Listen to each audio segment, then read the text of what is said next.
hari ini kita akan bahas kembali mengenai diagram dalam UML. Ya, kemarin kita sudah membahas mengenai use case diagram dan sekarang kita akan bahas mengenai class diagram. Class diagram itu sendiri dia merupakan bagian dari UML atau Unified Modeling Language. Class diagram sendiri adalah sebuah diagram atau model yang kita kenal atau penggambaran struktur dan deskripsi kelas serta hubungannya dengan kelas-kelas lainnya pada sebuah sistem atau perangkat lunak. Nah, kelas diagram digunakan untuk menampilkan beberapa kelas serta paket-paket yang ada di dalam sistem atau perangkat lunak. Kelas diagram menggambarkan sejumlah kelas yang saling bekerja sama untuk memvisualisasikan dan menspesifikasikan kelas-kelas dan hubungannya. Dan juga dia menunjukkan properti operasi sebuah kelas dan batasan-batasan yang terdapat dalam sebuah objek. Kelas diagram memberikan kita gambaran tentang bagaimana sistem perangkat lunak beserta relasi-relasi dalamnya. Nah, kalau misalnya kita definisikan, kelas diagram itu sendiri dia merupakan sebuah diagram yang menggambarkan struktur sistem dari segi pendefinisian kelas-kelas yang akan dibuat untuk membangun sebuah sistem. Ada beberapa konsep model dari kelas diagram. Yang pertama, memodelkan kosakata dari sistem. Maksudnya di sini adalah melibatkan pengembalian keputusan mengenai objek-objek apa saja yang menjadi bagian dari sistem maupun yang berada dari luar sistem. Contoh, sistem e-commerce. Di dalamnya ada customer, order, produk, dan lain-lain. Kemudian yang kedua, memodelkan kolaborasi yang sederhana. Maksudnya di sini, dia merupakan kumpulan dari beberapa kelas, interface, dan elemen lain yang bekerjasama menyediakan tingkah laku yang kooperatif. Biasanya, kolaborasi merupakan relasi dari suatu use case. Contoh, pada sistem e-commerce, mungkin kita ingin menggambarkan kolaborasi yang terjadi. Ada banyak kelas yang terlibat dalam suatu kolaborasi. Contoh pada use case penjualan misalkan, yang merupakan subsistem dari sistem e-commerce. Kemudian yang ketiga, memodelkan skema logis dari database. Maksudnya di sini adalah memberikan gambaran sebuah blueprint untuk konsep desain database. Sistem yang dimodelkan akan membutuhkan objek-objek yang tersimpan dalam database yang bersifat tetap. Yang paling sering digunakan adalah database relasional. Kelas diagram merupakan superset dari ERD atau Entity Relationship Diagram yang sebelumnya sudah pernah kita bahas. Alat pemodelan umum untuk perancangan konsep logis database. Nah, ada beberapa elemen dari kelas diagram. Elemen yang pertama adalah kelas. Kelas bisa dikatakan sebuah blok. Kenapa dia dikatakan sebuah blok? Blok yang terbangun dalam pemrograman berorientasi objek. Karena sebuah kelas digambarkan di sini sebagai sebuah kotak yang terdiri dari 3 bagian. Ada nama kelas, pada bagian atas nama kelas, pada bagian tengah mendefinisikan atribut, pada bagian bawah mendefinisikan method atau operation. Seperti contoh di depan. Dalam contoh kita ini, nama kelasnya adalah transaksi, nama atributnya adalah ID pinjam, ID kembali, dan lain sebagainya. Nama operationnya ada save, edit, delete, dan exit. Setiap kelas harus memiliki sebuah nama yang dapat digunakan untuk membedakannya dari kelas yang lainnya.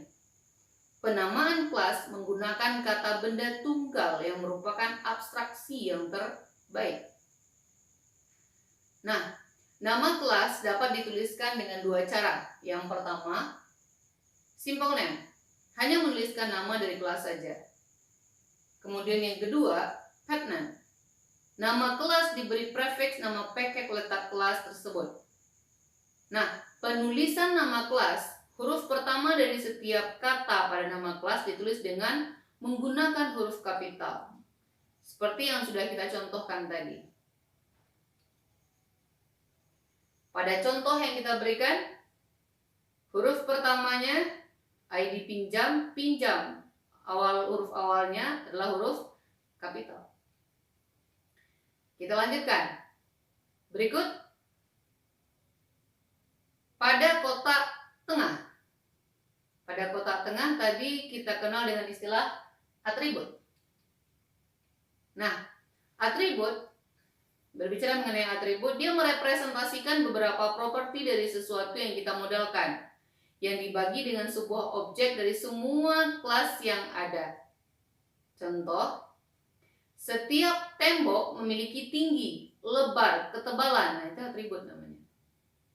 Untuk penulisan atribut kelas, biasanya huruf pertama dari tiap kata merupakan huruf kapital, kecuali untuk huruf awal. Kita contohkan.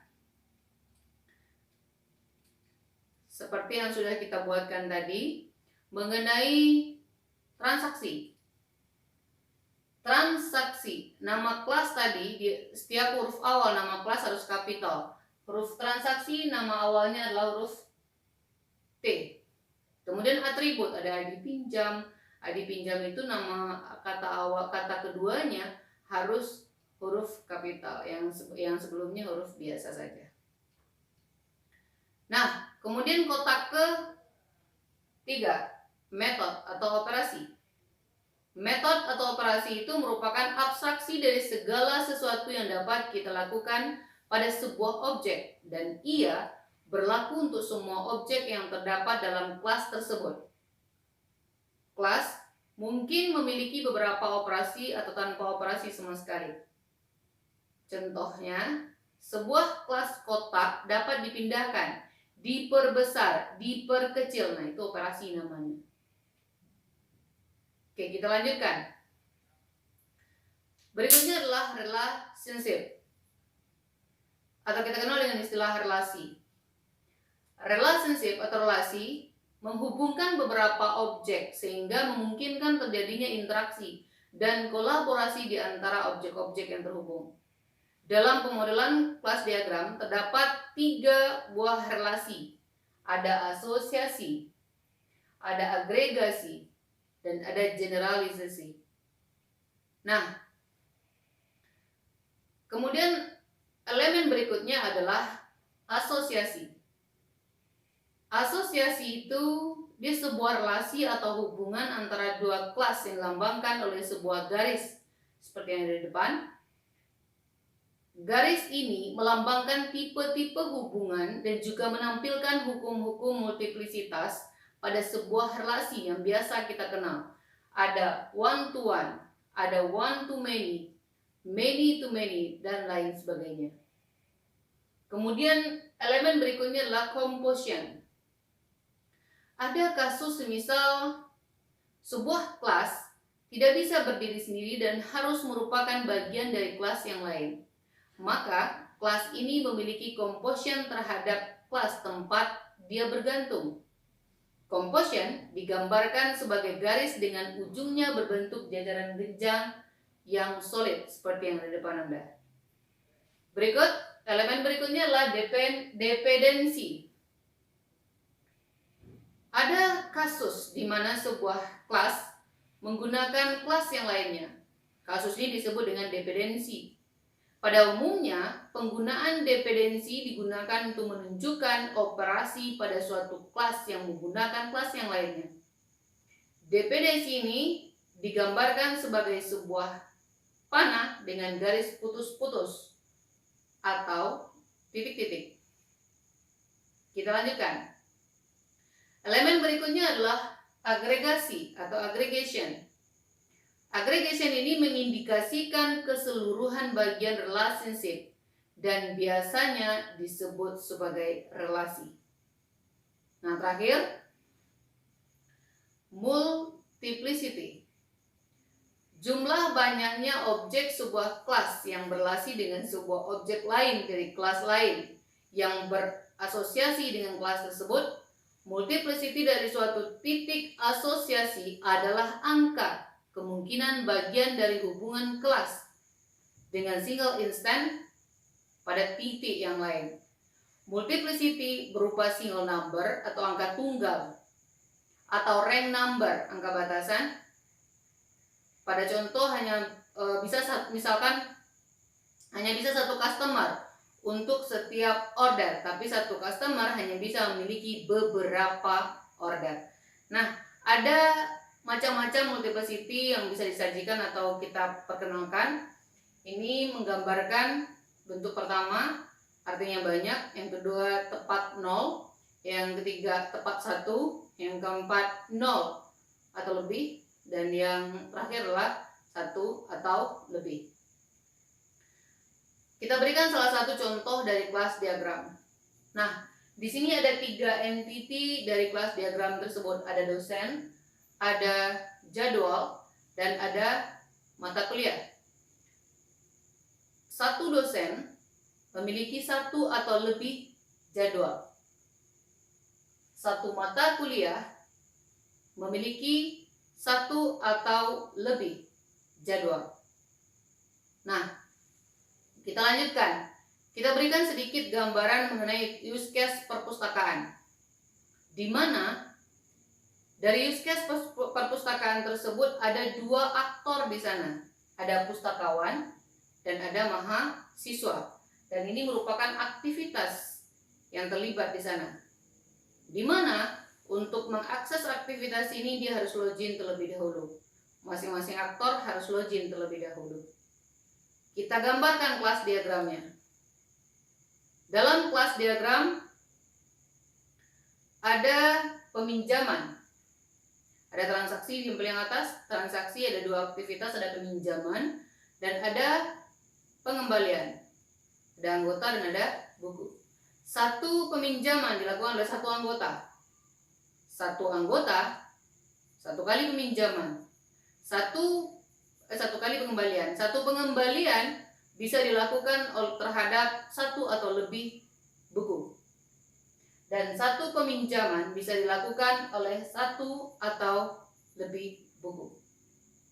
Inilah bentuk salah satu contoh dari kelas diagram. Oke, untuk hari ini cukup sekian. Kedepannya kita akan membahas lagi mengenai diagram-diagram yang lainnya dari diagram-diagram yang digunakan di dalam UML. Terima kasih. Assalamualaikum warahmatullahi wabarakatuh.